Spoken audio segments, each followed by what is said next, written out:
महाराष्ट्रात सर्वांना एकच प्रश्न पडलाय, चूक कुणाची? नक्की चुकलं काय? कशानं अजित पवारांसह 5 जणांनी आपला जीव गमावला?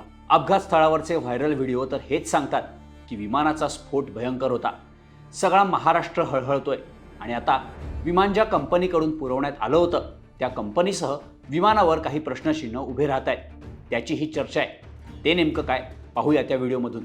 लिअरजेट 45 VTSSK हे विमान अजित पवारांना घेऊन बुधवारी सकाळी 8:10 मुंबई विमानतळाहून बारामतीच्या दिशेनं जायला निघालं. विमानात अजित पवारांसोबतच त्यांचे सुरक्षा रक्षक विदीप जाधव आणि फ्लाईट अटेंडंट पिंकी माळी होते. तर पायलट सुमित कपूर आणि को पायलट शांभवी पाठक यांच्यावर विमानाच्या उड्डाणाची जबाबदारी होती. सुमित कपूर यांना 16,000 तासांच्या तर शांभवी पाठक यांना 1,500 तासांच्या विमान उड्डाणाचा अनुभव होता. DGCAनं दिलेल्या अधिकृत माहितीनुसार रनवे 11 वर विमान लँडिंग करणार होतं. त्यासाठी पहिल्या वेळी रनवे 11 त्यांच्या दृष्टीपथात नव्हता. त्यामुळे त्यांनी एक वळसा घेऊन दुसऱ्यांदा लँडिंग करायचं पायलट्सनी ठरवलं. त्यासाठी रनवे 11 वर लँडिंगसाठी तयार असल्याचा मेसेज पायलट्सकडून एअर ट्रॅफिक कंट्रोलला देण्यात आला.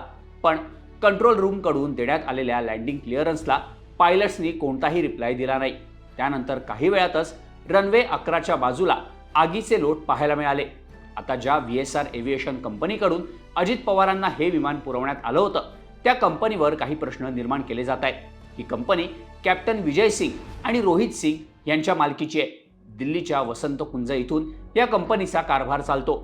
नॉन शेड्यूल ऑपरेशन्सच्या परवान्याखाली प्रायव्हेट एअरक्राफ्टचं व्यवस्थापन करण्याचं काम ही कंपनी करते. या कंपनीकडून प्रायव्हेट जेट चार्टर्स, हेलिकॉप्टर आणि एअरक्राफ्ट भाड्याने देणं, एअर ॲम्ब्युलन्स सर्व्हिस अशा सेवा पुरवल्या जातात. 2014 मध्ये पहिल्यांदाच या कंपनीला परवाना मिळाला होता. या कंपनीकडे एकूण 7 लिअरजेट 45 विमान आहेत. त्यापैकी एका विमानाचा अपघात होऊन अजित पवारांचा मृत्यू झाला. या कंपनीबाबत शंका उपस्थित करताना उद्योगपती आणि लेखक सुहेल सेठ यांनी ट्विट केलंय. या कंपनीवर काही आरोप करत हे चार्टर बंद करण्याची मागणीही सेठ करतात. जरा मागे जाऊन पाहिलं तर सप्टेंबर 2023 मध्ये सुद्धा VSR कंपनीच्या ताफ्यातील लिअरजेट विमानाचा मुंबईत अपघात झाला होता. त्यात 3 जण जखमी झाले होते. म्हणजे गेल्या 2.5 वर्षातला हा दुसरा अपघात आहे. यावरूनच काँग्रेस कार्यकर्ते अमरसिंग चौहान यांनी एक ट्विट केलंय. त्यांचं म्हणणं आहे की ही कंपनी VVIP ड्युटीसाठी जुनी असुरक्षित विमानं तैनात करत असल्याचे काही अहवाल सांगतात. या एअरक्राफ्टला DGCA कडून परवानगी कशी मिळाली? DGCA नक्की करतंय काय? असे सवाल अमरसिंग चौहान यांनी उपस्थित केलेत. पत्रकार आवेश तिवारींनी केलेल्या दाव्यानुसार VSR कंपनीकडून जुनी रद्दी झालेली विमानं VVIP ड्युटीसाठी देण्यात येत आहेत. कंपनीला फोन केले तर कोणीही फोन उचलत नाही. त्यामुळे अजित पवारांच्या मृत्यूची योग्य चौकशी झाली पाहिजे असं आवेश तिवारींनी म्हटलंय. अजित पवारांच्या अपघाती मृत्यूनंतर एअरक्राफ्ट ॲक्सिडेंट इन्व्हेस्टिगेशन ब्युरोचे अधिकारी VSR कंपनीच्या महिपालपूर इथल्या ऑफिसमध्ये चौकशीसाठी पोहोचले.